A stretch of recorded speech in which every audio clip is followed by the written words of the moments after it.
Welcome to the podcast of MotorWeek, television's original automotive magazine. MotorWeek is made possible by rockauto.com. Here's your MotorWeek podcast host, Brian Robinson. Hello and welcome to MotorWeek podcast number 247. It's my incredible honor to be hosting today and attempting to fill in for the boss this week, who is otherwise engaged. So my apologies in advance, but you're stuck with the B team this week. Along for the ride is senior executive producer David Scribner. Pleased to be here. Over the Edge reporter, Greg Carlos. Hey, happy to be here as well. And online content coordinator Jessica Ray. Hey guys. Now, for those of you who are regular viewers or listeners, this week in January that we are recording this is the week that we are traditionally down in Savannah, Georgia for track testing at Roving Road Raceway. I know I've been there every January since 1996. Scrib, I'm sure you've been a few more years than that, right? I missed one for a childbirth, but I've been here for 33 years, I think. Yeah. So that's usually, we have 10 or 12 track-worthy cars down there. We test them all week. Then February, March, and April are packed with some pretty exciting RTs. But this year, due to travel restrictions, we're now unable to make the trip. So we'll have to find other ways to make the show more exciting in February, March, and April. And it's a bummer, man. I was just thinking about that the other day. We'd be, what time is it now? Yeah, we'd be at the track probably starting roundies about now. And yeah. I'd have worn out. my teeth would be all gunked up with sunflower seeds and Scrib had already set fast lap times and everything. Of course. But yeah, we'll have to find other ways to spicing up the show. And me as the writer, I'll have to come up with some new material instead of recycling all of my old Roebling material. So right. That's beside the point. But I guess in honor of that, this week we're going to talk about some SUVs and a minivan. All right, yeah. But hey, that's what people are buying these days. So yeah, we'll get right to it. The Land Rover Defender is back. Scrib, you had more time in it than most of us, including getting no one else drove it but me, right? We did. Right. We spent a pretty sloppy day, as I recall, raining all day off-roading it, which was great. You know, British hunting weather, I guess I call it. I just left it in automatic mode for most of the time and went through a bunch of sloppy, muddy fields and some rocky terrain and some hill descent stuff. And it just, like the road test just said this week, it's like a jag on the freeway. You're driving off-road, everything just soaks up the bumps, and it's just unstoppable, I think. Really impressive. Which engine did we have? We had the larger of the engines, the inline or V6. Yeah, inline. And plenty of pep for passing. I thought it was a great cruiser, great highway ride. Didn't feel tipsy or clumsy like some Range Rovers had 10 or 2 in the past. You know, feel top heavy. This was planted. I love the styling of it. The visibility was great, and off-roading was just a hoot. So yeah, the pricing starts around 50 grand, but you could spend 30 more than that easily. Was it too much Range Rover, or is it still a tough truck? Oh, I think it's definitely in the Land Rover realm. It wasn't quite as luxo as the Range Rovers tend to be. You know, a little more utilitarian bent with the rubber floor mats and things like that. It just seemed like it was dedicated for off-roading or prefixed for off-roading, more so than just on-road cruising. And it was the 110 because they're also going to come out with a 90 here in probably the end of this year. Four-door. Yeah. Didn't have the rear jump seat option, I don't think, but I wouldn't have used it anyway. Yeah, they also have. It was a great day, despite the weather. Yeah, apparently you can still get a bench front seat with a fold down center seat as well. Ours didn't have that either. I remember, I came in, I started a MotorWeek right at the end of Defender when they stopped selling it here in the U.S. But I remember that we had a red and white 90. You remember that? Yeah. On that. And our camera guy drove a yellow 90 for a long time. Yeah. We were good at 110 late in its life. I kind of like them. I own 2 Range Rovers myself. The '93 model Range Rover. So I'm kind of partial to the brand and the off-road abilities. I think they do a great job. How does it compare to like a Discovery? Like, is there going to be like in-brand like sales battle there? I mean, are people definitely going to be drawn to either Discovery? Else, every other brand, they'll do their own optioning and equipment and tune it to various tastes. So there will be some cross shopping, sure. Won't be just as much as brand versus, Land Rover versus Range Rover, or Defender versus Discovery. Yeah. It looks like if The you buck have for every seat, as they say. if you have the cash to spend, it looks like you can actually outfit it to be a pretty serious camping companion. It looks like you can get like the foldable. You can only get the foldable ladder is like an $800 option, but to even get that option, I think you have to spend like another couple grand just to get to the level where you can add that on. So I mean, if you want to spend that much money, I mean, it could be like a really serious camping buddy, kind of like you saw with the older Defenders. Yeah, so a rooftop tent like thing. Mm-hmm. Yeah, and technically you're overlanding at that point. You're not really camping like Right. these rednecks do. We'll put that on the list of the right next to the supercar versus hypercar debate, overlanding versus camping. Yeah. J. Ray, what are your thoughts on the Defender? I mean, I like it a lot. I think the look of it is good. Sometimes I feel like if I look at it from a certain angle, though, I almost feel like it might be a little too bubbly in a way. But yes, you're right. I agree. Like some aspects, like if you look at it, maybe like sometimes from like a direct side profile, I'm like, wow, that looks really good. But sometimes if you look at it for like the 3/4 from the front, I'm like, that it's very curvy. But I almost think that the way that it almost looks better in the 2-door. So I'm really excited to see the 2-door in person. It's proportional. Yeah, it looks a little bit more proportional to yeah. I'm also partial to the 2-door because I own my Jeep is. Knew it was coming. I knew it was coming. Another time. Well, my 4-door Wagoneer is yeah, it's the battle between me and Dave. the grandfather of your little Jeep. Yeah. But it is interesting they're bringing this back. The Bronco is back. I mean, who's out there doing all this off-roading that we need all these off-road vehicles? Apparently millennials.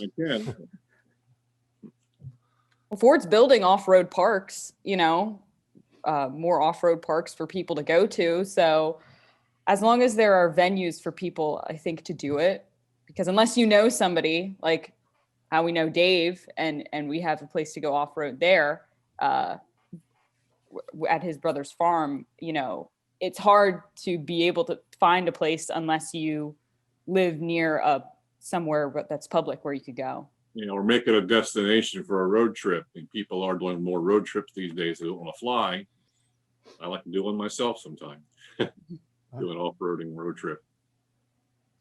Sounds Good like point. And speaking of road trip vehicles, we'll move on to something bigger and better. Well, not necessarily better. Certainly bigger. The Cadillac Escalade, based on the all-new Tahoe Suburban chassis, which went to the independent rear suspension last year. Bigger, is it better? Greg, I know you spent some time in it recently. I'm going to go and just get this right out of the way because it was my first impression. So I kind of want to give everybody that same experience. So I hop into the Escalade for the first time, having seen all the pictures and the video of this beautiful, massive screen across the front, which covers from, the driver's side door and makes it, darn near to the passenger side door. Absolutely beautiful, crystal clear, functional. Everything else in the front looks great, high tech. And then I look down to the shifter and it looks like Squidward's nose. It's the same shifter that we get in like an XT4.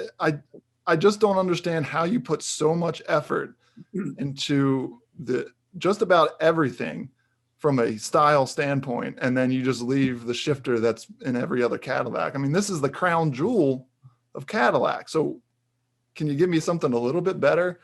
That aside, really enjoyed driving it for the weekend. The switch to the independent rear does wonders. It feels great on the road.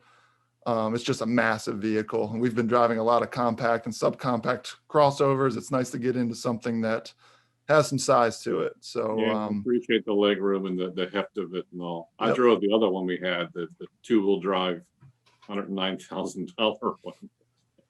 Price aside, I thought it was a great truck. I'm a fan of the Tahoe and Suburban, and That one had an the, older Yukon. that one had did that one have the diesel engine in it? That ESV? Yeah, it the it Suburban was a side, diesel, it is. which So, yeah. jacked the price up, of course, too. But I still don't see the two-wheel drive in those things. Should be just like Jessica said earlier to me. Should be standard four-wheel drive, unless you're in Miami or running a limo company or something. Yeah, that's the thing. All the airport pickups and stuff, and especially in South and California, yeah, they don't need four-wheel drive. Yeah, I was talking to Dave earlier about this, but my mom was shopping for SUVs out in Arizona, and all she could find were two-wheel drive Tahoes, Yukons, everything was two-wheel drive. And then four-wheel drive had an additional premium. And she spends part of her time out in Arizona and part of her time here on the East Coast. So I was like, she was like, there's no reason why I'm going to spend this amount of money if half the time the car is going to be spent in a place where four-wheel drive is needed. So yeah, especially when you're paying six figures for a vehicle, it's hard to be like, nope, two-wheel drive. So I just turned 30, and I know some of you guys are going to laugh, particularly the older guys here. That was the good year. I finally felt old in a car because it had the rear seat entertainment, and I have my almost 2-year-old in the back. I'm like, oh, sweet, I'll go grab a DVD and we'll pop it in and she'll watch a DVD. And unless it's hidden really well, I didn't find a DVD player. It's all like USB-C, thumb drive plugins, and I think they're HDMI. obsolete, dude. And I'm like, conflab it. They can't just give me a DVD player. I'll sell you a VHS TV if you want. Oh God.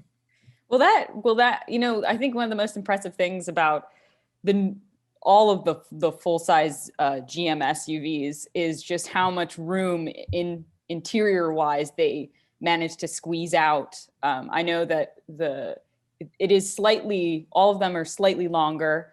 I think the Escalade itself, they said it's 8 inches longer, but they managed to get 10 more inches of legroom in that third row. And a lot of people who are buying these, whether it's for fleet purposes, a rental car or whatever, they load people up in these things, even adults. So I think that is probably a really big, important selling point to a lot of families. Absolutely. And speaking of maximum amount of space inside, thanks for setting me up for that transition there. We'll move on to our next vehicle, the Toyota Sienna. Yeah, baby, all hybrid power. Still all-wheel drive available, but now it's not a mechanical setup, all electronic, similar to Highlander and RAV4 hybrids. And yeah, with SUVs becoming more like minivans and minivans becoming more like SUVs, I'm not really sure what's going on. Who wants to chime in on the Sienna first? Yeah, we didn't test the all-wheel drive version. I think we had obviously the front driver and the tires on it were. We got stuck in the grass in the backyard, I think, at the office. Oh, I did not hear that story. No, I had to pull someone out with my Jeep, my manly Jeep. Yeah, I spent a fair amount of time in that one as well. Since we were just talking about how nice it was to drive the big Escalade, it's still nice to drive a big Sienna. I mean, you have a ton of space in there.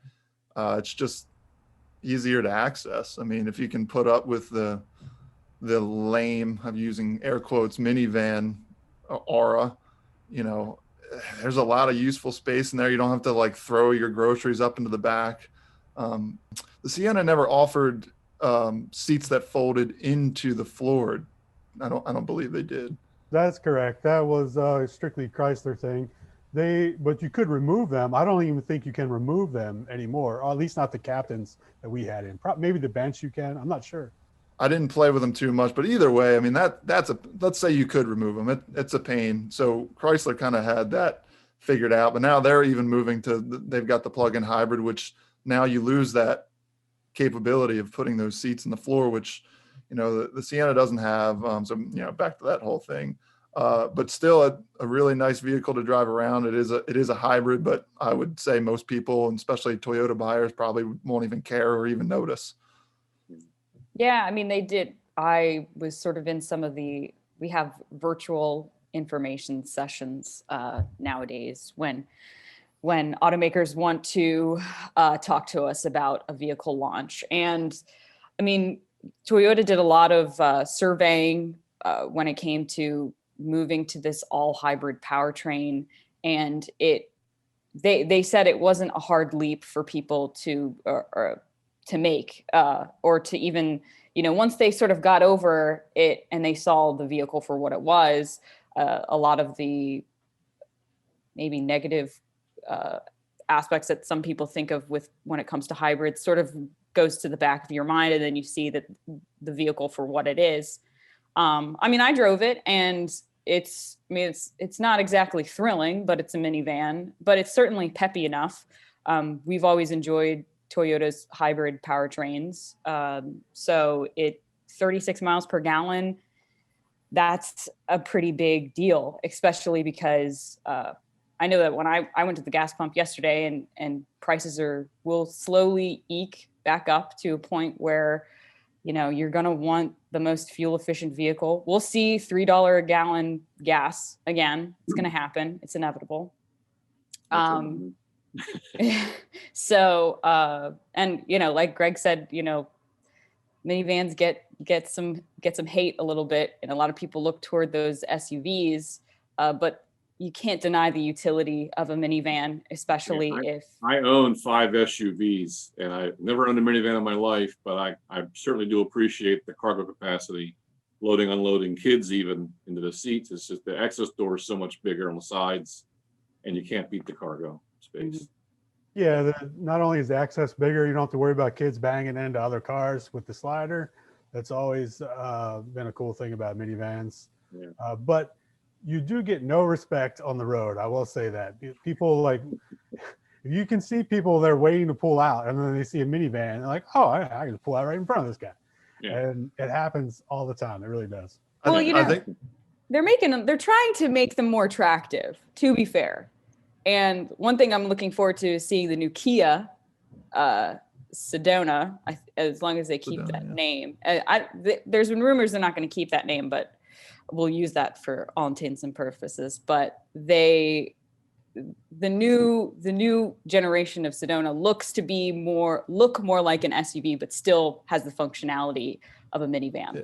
They did that with the last one, and it was kind of, but you know, a minivan is going to be a minivan. But I think it's fair to, for anybody who's concerned about the reliability of hybrid systems. I think it's important to mention that Toyota does offer a pretty good warranty on it. So it's a 10-year, 150,000 mile for the hybrid battery, and then for the whole system, it's 8 years, 100,000 miles. So that should alleviate some of the concern if that's what you're worried about. Yeah, I think if anybody, they've got the whole hybrid thing figured out. I wouldn't be worried about that at all. All right, time to move on to the lightning round. Hold up. Check my cheat sheet here. Fine. I got to actually read the make sure I get it right here. All right, 30 seconds on this topic. The 2021 North American International Auto Show set for June, which was new this year out of its traditional January spot, has officially been canceled due to COVID-19 concerns, but show officials announced an outdoor auto-centric event called Motor Bella will take place at the M1 Concourse in Pontiac, Michigan in September. This will allow for 1.6 million square feet of dynamic vehicle testing and technology display space. So do we think this is a one-time thing or the new future of auto shows? Who wants to go first? I could see it taking off in a different venue, maybe.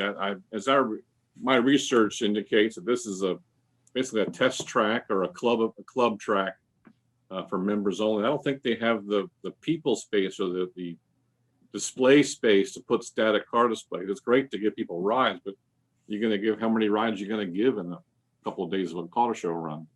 I know, like the SEMA show, they have little parking lot demos set up, but most of the shows focused indoors on visiting the booths and things, and the demonstration rides is a small part of it, and you can't get but a fraction of the crowd through that. And most of the guys going to the auto show want to sit in the minivan seats and kick the tires and see if the mirrors fit them and Feel the shift knobs. You want to sit in the cars, and I think the demonstration ride is great, but too limited.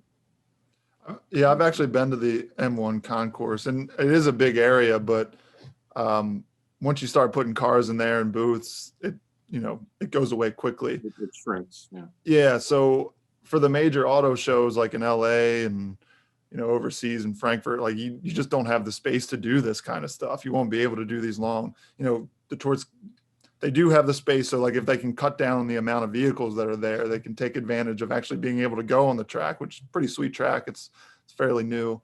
They even have some off-road area apparently that they're building for it. So I think it's like you said, Dave, it's good in this unique situation, but ultimately I think they'd rather just have people sitting in their cars and looking at them and like having more of them there rather than just driving them around in them. The manufacturers, that is. More impressions for the money. Yeah, I mean, it's going to take, I think, a couple years for the auto show crowd to recover, because even, say this time next year, even if it is safe for people to mill about an auto show, there might be a lot of apprehensive people who don't want to go, because we all know when the general admission is allowed, there's a lot of people there. There's a lot of folks. So some people might not want to go. And we already have seen sort of the auto show. We've talked about the auto show sort of dying a little bit. A lot of manufacturers not even participating in a lot of them. So it certainly will be interesting to see where they go after COVID. I don't know that this outdoor venue is exactly the answer, but who knows, maybe somebody, it just depends on, I guess, how it goes and what they learn from it. For now. Right. Yeah. Yeah. Everybody's trying to just figure out how to get through all this. I think we've learned we don't really need auto shows, but we do miss them. And I think they have a purpose. And I think there's so many things that go on behind the scenes that aren't like public auto show things. These are big international corporations, and all their corporate heads come in and they have meetings together. They have planning meetings with different department heads, and there's a lot of stuff that goes on behind the scenes in auto shows that I'm not sure could be replicated as easily. But I sure miss going to them as much as I dread it. Sometimes when you're actually there, you get caught up in the excitement. You see people you haven't seen in a while, and they are pretty cool things. I mean, we're doing press days, though. They aren't as crowded as if you go to Chicago Auto Show on press day, there's 20,000 people, and opening day there's 100,000. It's elbow to elbow. Yeah. I want to go with Robinson one more time. We went to Frankfurt together one time. Had a good time. We'll leave it at that. Yeah, and we should leave it at that. All right, we'll move on to our question. This was so. Let me preface this one because all right. So George went on for a little bit longer in his email to us. It was kind of a rant that he went on about car colors, because he's a cyclist, and there has essentially, since cars and bicycles have been on the same roads, there's been fights between different sex who's bicyclists and drivers. So I just wanted to put that out there and say that this was more of a rant, but it turned into a question. Okay, here we go. George is a longtime listener and a viewer, I hope, as well, and a cyclist and a driver. Wait, is this from Durso? No, no, from George. As both, I have issues with the current range of popular car colors. and the lack of automatic running lights. So, two questions. Why is gray so popular? And do you think mandatory running lights deserve another look? They aren't mandatory now? Or does he not want them? No, I don't think they are mandatory right Yeah. now. I think But we were they're- headed that way, and then we got sidetracked Mhm. because there were some studies that said they weren't as effective as some people thought they were. Yeah, so George had actually mentioned that. He was very well researched. So that's exactly the case. They found that there was no real link to having automatic headlight or daytime running lights and safety. So they kind of forgot about it. But I will say most cars that we get have them.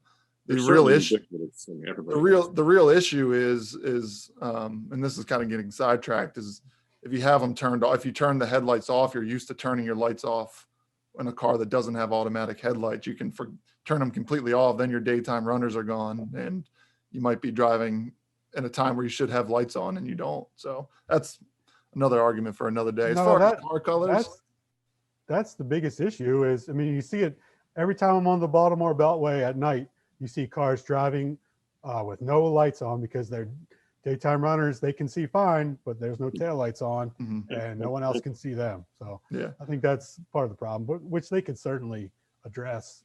I feel like that's easy. That's an easy thing to address too, because all you need to do is have like a notification on your dashboard.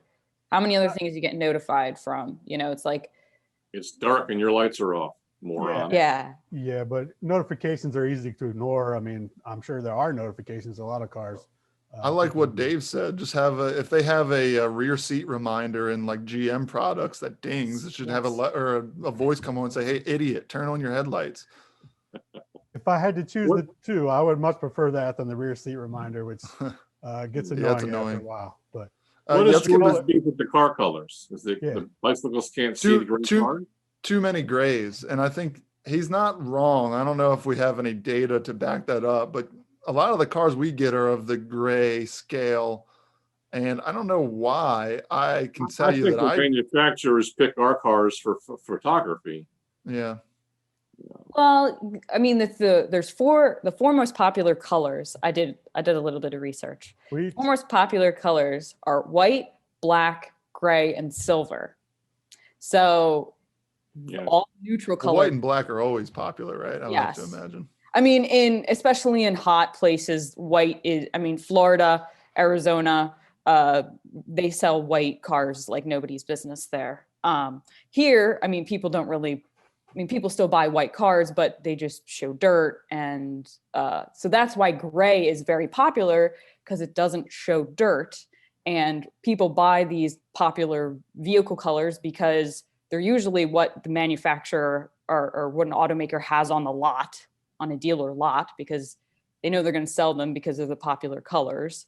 And they also have good resale values as well. And also sometimes the cooler, funkier colors are at a premium. Like you have to pay more for them. And a lot of people don't want to do that. yeah, that's exactly it. They want to be able to charge that premium. If you want a cool color, yeah, you're gonna have to kick in a little money. And then also, not everyone likes bright green car. And when you get a resale, you may like that, but is someone else gonna like that? Yeah. And I remember growing up, red was always my favorite color. So I was like, I'm going to get a red car. And my parents were like, no, you cannot get a red car. You're not going to get a red car because that's the first thing the police see if you're Insurance speeding. premiums go up. Yeah. I bought red cars for my kids so they could be seen, orange and red, and I want people to see my kid driving down the road. They speed is their problem. Yeah. So what color is your Jeep, Jay Ray? Just so everyone knows. It's silver. Okay. You're part of the Yellow. problem. Yeah, you're part of the. Listen, okay, but mostly people see the Jeep when it's Well, coming around. Don't you have that Maryland flag spare tire cover? I Is that you? actually, yeah, I did used to. I used That's to bright have and it. colorful. I used to have it, but then I took it off because it faded a lot and looked really ugly. And then when I was taking it off, I couldn't. There were so many leaves inside of it, and it was so tangled, I had to literally cut it with a scissors. And I thought to myself, if I have to cut off the spare tire with a pair of scissors, then the spare tire is essentially useless for me if I ever wanted to actually use it. So that sounds like a topic for a Gauss's Garage segment. Yeah. I'm sitting in Pat's studio right now. I'll talk to him when we're done. All right. Anybody have a rant or rave this week? Yeah, I guess I'm sick and tired of fighting the car for the automatic high beams. I don't like to use them in the cars, constantly flicking them on when I don't want them, and I got to turn them off. And there's a button somewhere, but usually by the time I'm already home. Yeah, that's another a journalist thing where because we're not used to every car. If you had the car, it would be easier. But yeah, you're right. It's just they're always in weird places. I just don't think they're that great. Sure, maybe it saves you once or twice, but I don't know. I don't think they're reactive enough. And sometimes they're always going on and off, and people think you're flashing at them, and it's just it causes more trouble than it's worth. Some are better than others. I think they're getting better. A bigger problem I have, I don't really use my high beams that often, but a lot of the automatic ones, when you turn the high beams on, it waits until it thinks it's appropriate for you to then put them on. It doesn't come on automatically. I'm seeing deer run across the road or whatever. I flick them on, and then I got to wait until it thinks it's appropriate. I think that's more frustrating. Yeah. Who's in charge here, me or the car? Yeah, it's funny because I feel like headlights are a place that probably could use a lot of improvement. We get a lot of, but I see there are complaints. People are always asking about it. I know the IIHS, they even updated their, for their top safety picks. You now have to have even better headlights throughout your entire all of the trims of a certain model vehicle. So they sort of are recognizing that headlights need to be better. I know we were talking about Shocker. automatic. Because it was like, they were giving the top safety pick to a vehicle, but the base model had poor headlights. That doesn't make sense. You have to pay for good headlights. Exactly. And you should not have to pay for good headlights because it doesn't help you. It doesn't help anybody who's driving around you at all. So we get a lot of comments about it. So hopefully this is just the first step in really improving headlights all around. I'd like to see headlights, not blind you as well. I'd love to see those because I constantly get blinded. I remember when I used to drive a car, I was always blinded with LED headlights that were just aimed directly at me. So headlights, not a fan. My kid had a headlight burn out. He said, "I'll just use the high beams, Dad." No. Everybody's flashing at me. They say they love the headlights. All right. It sounds like a great time to wrap things up. I just want to thank everyone for tuning in. Thank Greg Carlos for producing it.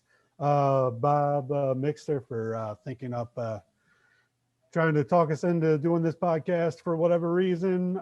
Give a shout out to all the people behind the scenes at MotorWeek. With so many restrictions, the fact that we've been able to keep rolling through all this is a real testament to the awesome videographers and road test crew and editors that we have. Shout out to them.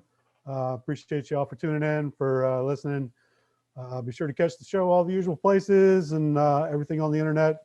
Thanks for watching MotorWeek. You've been listening to the podcast of MotorWeek, television's original automotive magazine. MotorWeek is made possible by RockAuto.com.